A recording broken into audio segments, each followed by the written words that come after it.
Alhamdulillahirabbil alamin. Wassalatu wassalamu ala asyrafil anbiya wa mursalin wa ala alihi wa sahbihi ajma'in, amma ba'du. Yang saya hormati dan saya kasihi tuan-tuan dan puan-puan bakal sama Allah.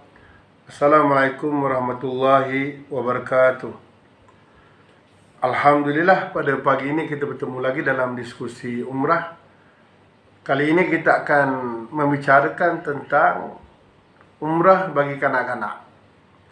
Sebab kita faham bahawa ada di antara ibu bapa yang membawa anak-anak mereka yang masih kecil.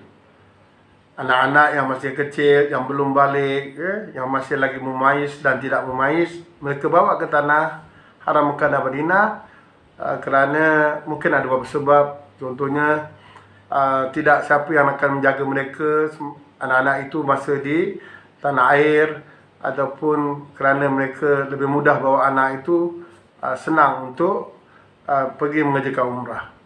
Jadi apabila kita bawa anak-anak itu, tambangnya hampir sama macam kita. Kalau kita kena 7,000, anak-anak tadi mungkin hanya kurang berapa ratus saja daripada harga kita yang asal. Maka rugilah kalau kita tak buatkan umrah untuk mereka. Kerana walaupun mereka masih kanak-kanak memayis atau tidak memayis, sama ada lelaki atau perempuan, maka jika kita kerjakan umrah, mereka mengerjakan umrah dan kita bersama mereka, maka pahalanya anak-anak tadi akan dapat. Di samping itu, pahala juga akan mengalir kepada kita sebagai walinya, sebagai ibu dan bapanya.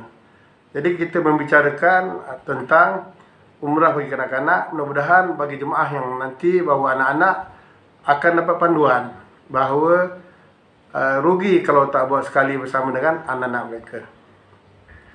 Apakah hukum umrah bagi kanak-kanak? Adalah sah bagi kanak-kanak, lelaki atau perempuan, memayis atau tidak memayis? Maknanya kita bawa anak-anak kita, memayis atau tak memayis itu tetap sah umrahnya. Kanak-kanak tersebut bila mengerjakan umrah, mereka dapat pahala, dan pahala itu juga mengalir pada ibu bapa atau wali-wali yang bersama mereka, yang menjaga mereka. Tetapi bila kanak-kanak ini berhak, maknanya berhak ni maknanya bila kanak-kanak ini telah meningkat dewasa, maka mereka wajib mengerjakan umrah, kerana telah sampai kepada syarat-syarat mereka. Jadi bila dewasa nanti, mereka kena menyempurnakan umrah atau haji mereka itu. Apa makna memayis? Memayis, kita faham dulu apa itu memayis. Memayis ialah kanak-kanak yang dapat memahami kata-kata. Kanak-kanak tu dia mampu dan faham kata-kata tadi. Kalau kita cakap A, dia faham A, B kita faham B. Mampu menjawab soalan dengan baik. Kalau kita tanya soalan-soalan, dia boleh jawab. Faham maksud kata-kata yang diucap, mana dia faham. Kemudian bagaimana umur memayis ni, anak-anak yang memayis ni, mereka ini tidak terhad kepada peringkat umurnya, asalkan mereka itu belum balik. Kanak-kanak memayis ini tidak terhad, bergantung sejauh mana mereka memahami, faham apa yang kita ucapkan, mereka itu memayis. Begitu. Bagaimana membuat persiapan? Persiapan untuk kita mengerjakan umrah. Contohnya nak mandi sunat ihram. Bagi kanak-kanak yang memayis, maka ibu atau bapa boleh menyuruh mereka berniat untuk mandi sunat ihram. Ini perkara sunat lah. Mana anak itu mandi, dia berniat, saja aku mandi sunat ihram kerana Allah Ta'ala. Bagaimana yang kanak-kanak kecil tadi yang tidak memayis, yang masih lagi tak faham, masih lagi pakai pampers sebagainya, maka kanak-kanak tadi, ibu atau ayahnya mandikan, kemudian ibu atau ayah tadi dia berniatkan untuk anak tadi, sahaja aku mandi sunat ihram bagi anak aku nama-nama sekian kerana Allah Ta'ala. Maknanya wali tadi, ibu atau ayah atau wali dia tadi, dia mandikan anak-kanak yang tidak memayis tadi, dan wali atau ibu bapa tadi dia berniatkan untuk anak tadi. Tapi yang memayis tadi, kita ajar dia boleh niat sendiri.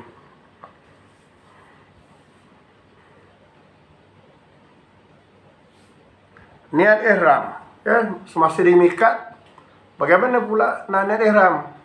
Maka kanak-kanak yang mumayyiz tadi, kita boleh ajar dia tentang cara-cara untuk berniat ihram, berniat ihram di mikat. Bagi kanak-kanak yang tidak mumayyiz tadi, yang masih lagi kanak-kanak, yang pakai pampers sebagainya, maka wali ataupun ibu bapa tadi, dia boleh berniatkan untuk niat umrah tadi bagi kanak-kanak yang tidak mumayyiz tadi. Dan digalakkan juga harus bagi mereka itu niat bersyarat. Niat bersyarat ini maknanya niat ditakuti kalau mereka itu sakit, mereka itu ada masalah lain dan sebagainya, maka harus juga untuk niat bersyarat. Boleh rujuk tentang niat dan niat bersyarat yang telah kita diskusikan pada diskusi yang lepas. Larangan ihram. Bagaimana larangan ihram? Selepas saja mereka itu berniat, sama ada kanak-kanak mumayyiz atau tidak mumayyiz tadi, maka mereka itu berada dalam pantang larang ihram. Pantang larang ihram. Bagaimana kalau mereka lakukan pelanggaran kepada 13 pantang larang tadi?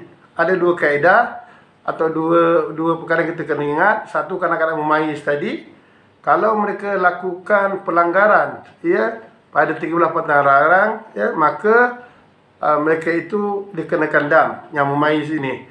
Bagi kanak-kanak tidak mumayyiz, walaupun mereka melanggar pantang larang, contohnya kanak-kanak tadi yang pakai pampers, tiba-tiba dia tarik rambutnya, putus dan sebagainya, kanak-kanak yang tidak mumayyiz tidak dikenakan dam. Kanak-kanak mumayyiz sebagaimana orang dewasa, mereka terikat pada pantang larang la ihram.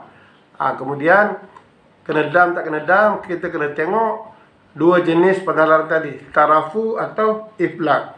Tarafu ini kalau dia tak sengaja tidak kena dam, tetapi iflak itu sama dia sengaja atau tak sengaja, maka kena dam. Itu kita rujuk balik pada jenis dam dan juga 13 pantang larang dalam ihram yang telah kita diskusikan sebelum ini.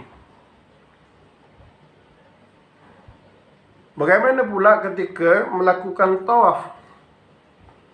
Bagi kanak-kanak mumayyiz atau tidak mumayyiz, mereka melakukan tawaf bersama dengan wali, iaitu yang menjaga mereka ataupun ibu bapa mereka. Bagi mereka, bagi kanak-kanak yang tidak mumayyiz atau masih kecil ataupun mumayyiz, kalau mereka kita sorong dengan kereta sorong untuk kanak-kanak itu, maka kalau kita buat 7 pusingan, maka 7 pusinganlah kita. Kita niat masa kita memulakan tawaf tadi. Kalau mumayyiz kita ajarkan niat. Kalau yang tidak mumayyiz tadi, kita berniatkan untuk mereka. Macam mana nak niatkan? Macam juga tadi di mikat ataupun masa kita mandi sunnah ihram tadi. Sahaja aku mengerjakan tawaf umrah bagi ini contohnya lah, berniat untuk ni. Sahaja aku mengerjakan tawaf umrah, berniat untuk anakku sekian ini, kerana ta'ala ini yang tidak mumayyiz. Yang mumayyiz tadi, yang mana yang cukup sempurna akal tadi, kita ajar dia niat, dia ikut kita atau kita bagi dia baca, dia boleh tengok, atau paling mudah kita bacakan dia ikut. Maka yang mumayyiz dia berniat sendiri, tak mumayyiz wali ataupun ibu atau bapa berniatkan untuk mereka. Bagaimana nak beriktibar? Yang mumayyiz tadi dia beriktibar lah. Yang tak mumayyiz tadi, budak-budak tadi yang kecil tadi, kita wali ataupun ibu bapa iktibarkan untuk mereka, sama ada di rukun Hajar Aswad maupun di rukun Yamani. Jadi bagaimana kalau dalam 7 pusingan tadi, anak-anak tadi dia nak dukung? Kita dah sebutkan tadi sebelum ini pada diskusi umrah, kalau anak-anak itu minta didukung, dan anak itu berniat mengerjakan umrah, kalau kita buat 4 pusingan contohnya, maka lagi 3 pusingan itu katalah dia menangis nak dukung, 3 pusingan tadi kita niatkan kita punya tawaf, kemudian kita sambung untuk anak tadi. Kita dah buat 4, 5, 6, 7 kita, lepas tu kita sambung balik 4, 5, 6, 7 untuk anak tadi.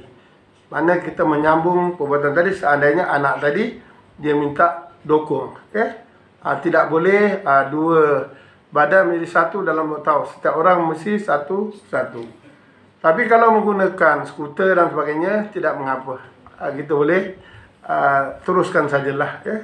Ataupun kita sorong anak kita dengan apa dia dipanggil kursi ataupun kursi sorong untuk budak-budak tu, maka tidak mengapa, teruskanlah saja, tidak perlu kita bergandakan dan sebagainya. Tujuh kita, tujuh mereka. Yang permasalahannya kita buat tadi 4, dia nak dokong, maka sempurnakan kita punya lagi sampai habis, kemudian kita menyambung semasa dokong tadi untuk anak tu pula, habiskan untuk anak, tidak boleh sekali ya, begitu. Macam mana pula dengan sa'i? Maka sa'i pun sama lah.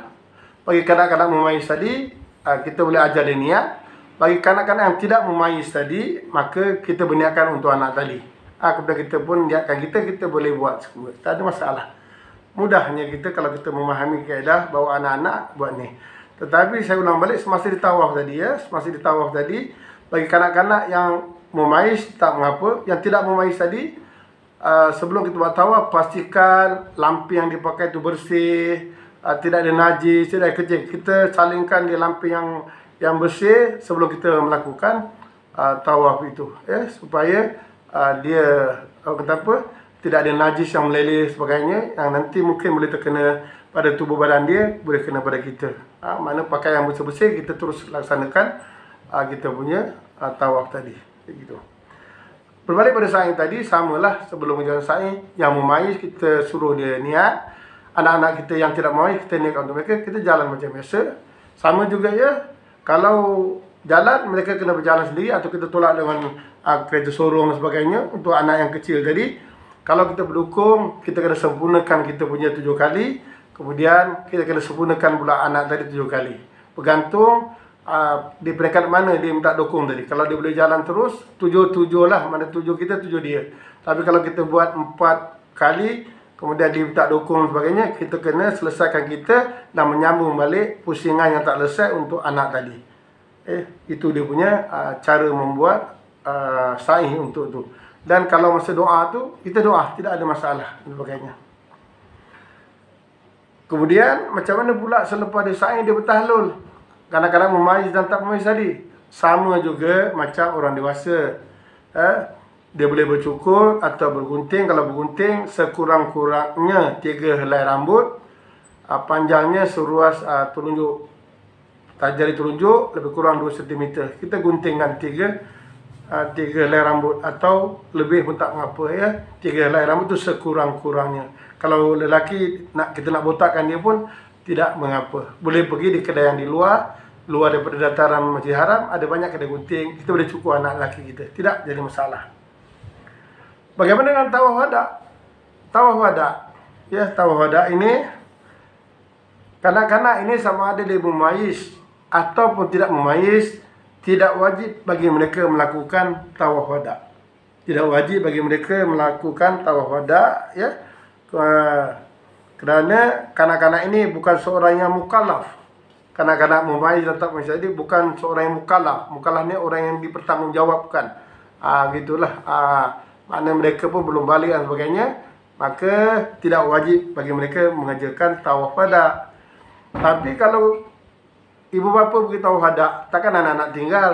Boleh juga bawa anak-anak, tapi mereka ini tak wajib mengerjakan tawaf wada. Boleh bawa sajalah, tidak mengapa. Jadi mudahnya kalau kita faham tentang umrah bagi kanak-kanak yang memayis dan tidak memayis. Jadi kalau tuan-tuan nak bawa anak, rugi kalau kita tak bawakan untuk mereka. Jadi dengan kefahaman yang kita terangkan ni tadi, memberi sedikit input kepada ibu dan ayah atau wali yang membawa anak-anak yang memayis dan tidak memayis tadi, betapa mudahnya untuk membuat umrah bagi mereka. Keuntungannya ialah anak tadi ada pahala, dan pahalanya mengalir juga pada kita, yang kita ini bersama-sama dengan anak tadi mengerjakan umrah. Jadi untunglah mereka yang mengerjakan umrah untuk anak-anak tadi. Di samping mereka dapat pahala umrah yang mereka kerjakan, mereka juga mendapat pahala yang dibuat oleh anak tadi. Jadi mudah-mudahan kita faham bahawa tidak sukar, tidak susah sebenarnya kalau kita bawa anak-anak, dan kita bayar tambang yang mahal dan sebagainya, kita buat sekali umrah bersama-sama dengan mereka. Sekian, itu saja daripada saya. tentang umrah bagi kanak-kanak, yaitu memais dan tak memais. Mudah-mudahan memberi manfaat bagi kita semua. Assalamualaikum warahmatullahi wabarakatuh.